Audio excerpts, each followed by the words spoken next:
Hello everyone, welcome to legal study. आज की इस वीडियो में हम डिस्कस करेंगे क्या कुछ रीजन है हमारे ग्रोथ ऑफ एडमिनिस्ट्रेटिव लॉ के। इससे पहले मैं आपको बता दूं, ये हमारा यूट्यूब चैनल है, आप उसको सब्सक्राइब कर सकते हैं, साथ ही साथ इन वीडियोस को देख सकते हैं।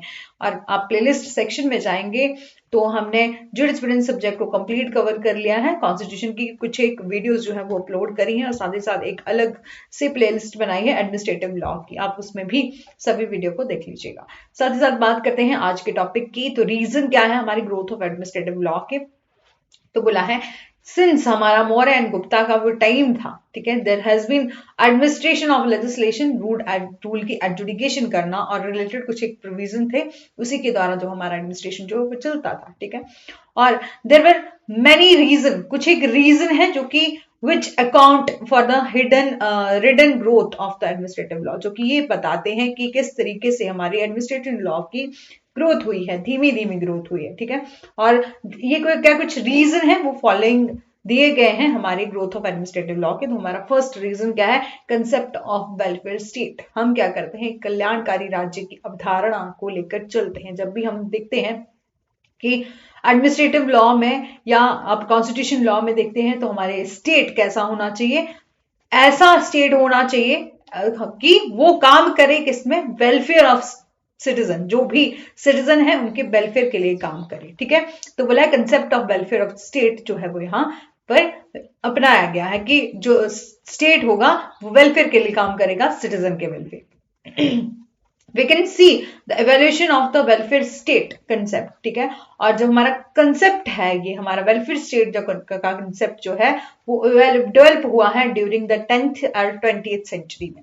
और according to the concept the state administration is to achieve, कि स्टेट एडमिनिस्ट्रेशन का क्या एम है, बोला अचीव करना क्या, मैक्सिमम वेलफेयर ऑफ मासेस, ठीक है, कि अधिक से अधिक जो है वो कल्याण करना, लोगों का मतलब सिटीजन के वेलफेयर के लिए सोचना, ठीक है। और नेक्स्ट है हमारा इनएडिक्वेट जुडिशियल सिस्टम, की जो हमारा जुडिशरी का हम देखते हैं कि बहुत ही ज्यादा सिस्टम जो है वो बहुत ही ज्यादा स्लो है और कॉस्टली है, अनएक्सपेक्टेड है और कम्प्लेक्स है और फॉर्मलिस्टिक है इन नेचर में, ठीक है। और ओवरबर्डन है, हम देखते हैं कि जुडिशरी पूरा जुडिशियल सिस्टम क्या है वो उस पर बहुत ज्यादा ओवरबर्डन है, जितना एरिया है उससे कहीं ज्यादा है, जितना एरिया है और उसके कितने ही ज्यादा केसेस है।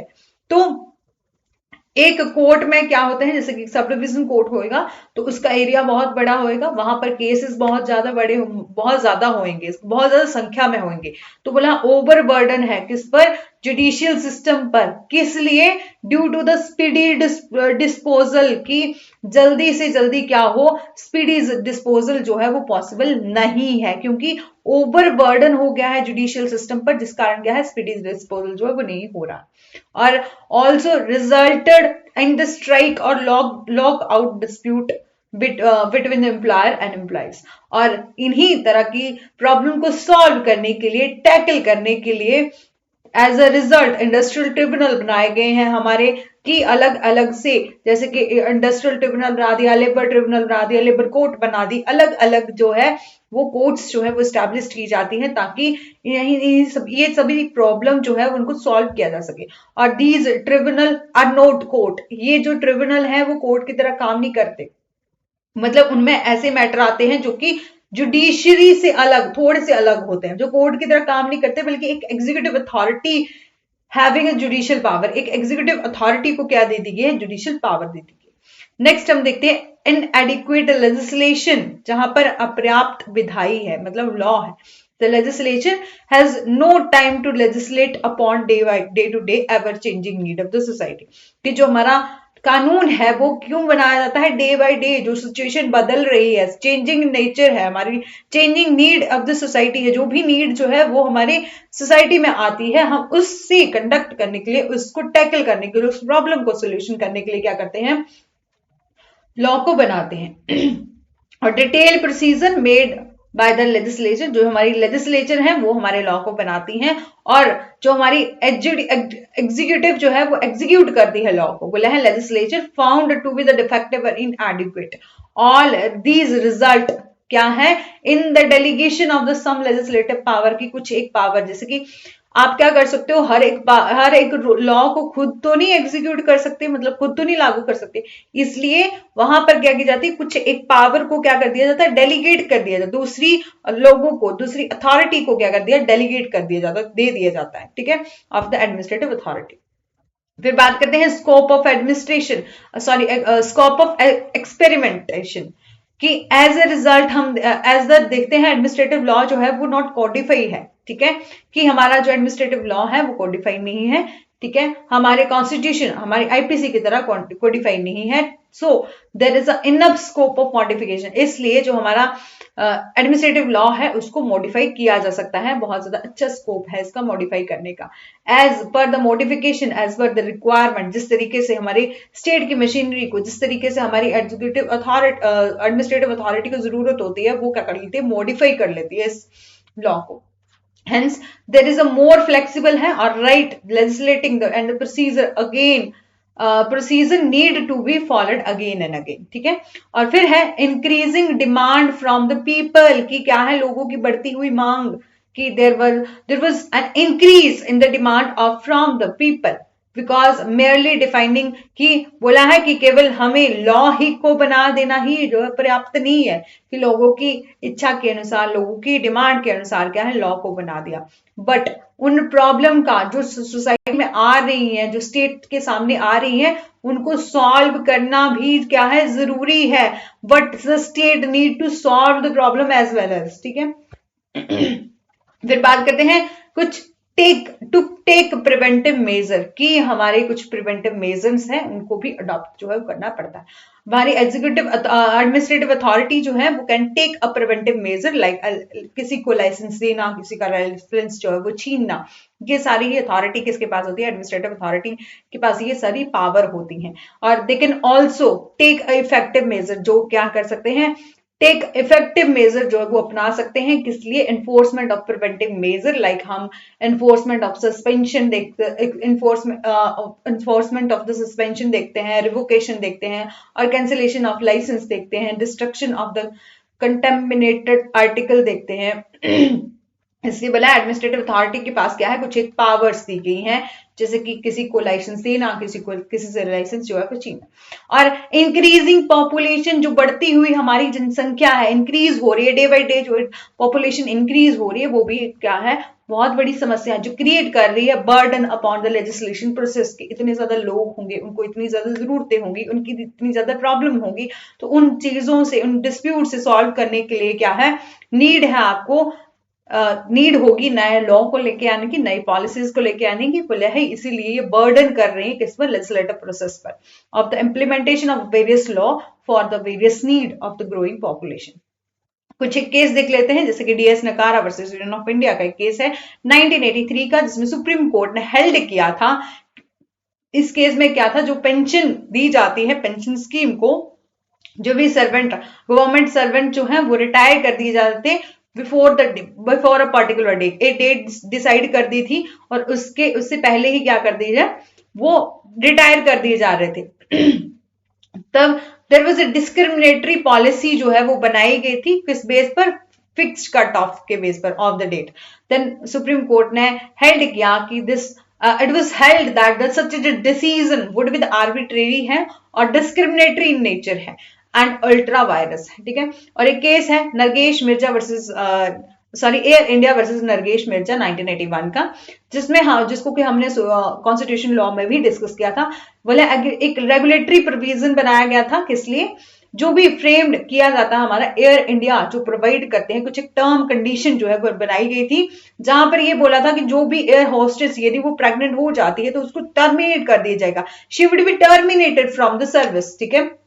whether therefore after held that the such a case, ठीक है, there would be a violation, जिसमें सुप्रीम कोर्ट ने कहा कि ये क्या है, वायलेशन है हमारे आर्टिकल 14 की, आर्टिकल 15 की, article 21 of the air hostess, ठीक है। It was held that this a law such a law would be violative of the constitution and hence is arbitrary nature, ठीक है।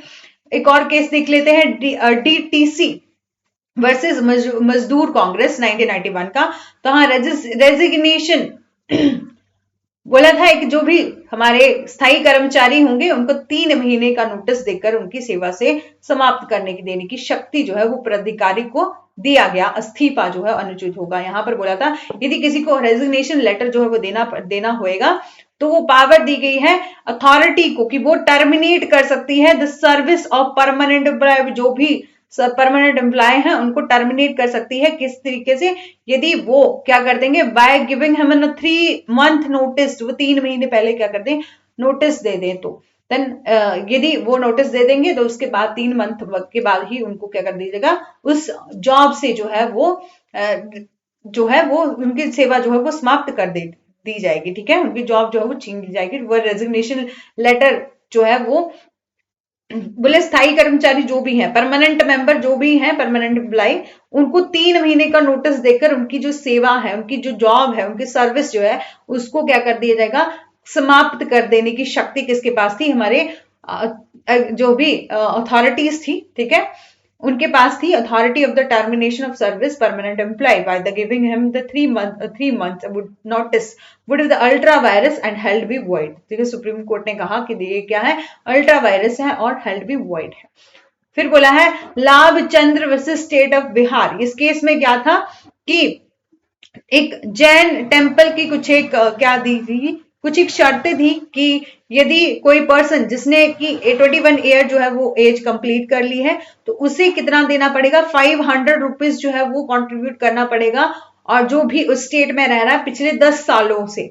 ठीक है, देन कोर्ट ने हेल्ड किया, it was held that the honourable high court that the rule providing the management of the Jain temple were arbitrary and discriminatory in nature। तो हमारे honourable high court ने कहा कि ये जो रूल है वो प्रोवाइड किया गया है, मतलब गलत ठहराया उसको, और जैन मंदिर का जो रूल बनाया था, ठीक है, उसको बोला कि ये रूल जो है वो आर्बिट्रेरी है और डिस्क्रिमिनेटरी इन नेचर है, जो कि भेदभाव को बता रहा है। Hence it was held that it is a violation of article 14 of the constitution. एक और केस देख लेते हैं जिसमें बोला था Narendra Kumar versus state of Uttar Pradesh. इस केस में क्या हुआ था, बोला है जो ऑर्डिनेंस मेकिंग पावर है उसको चैलेंज किया गया था।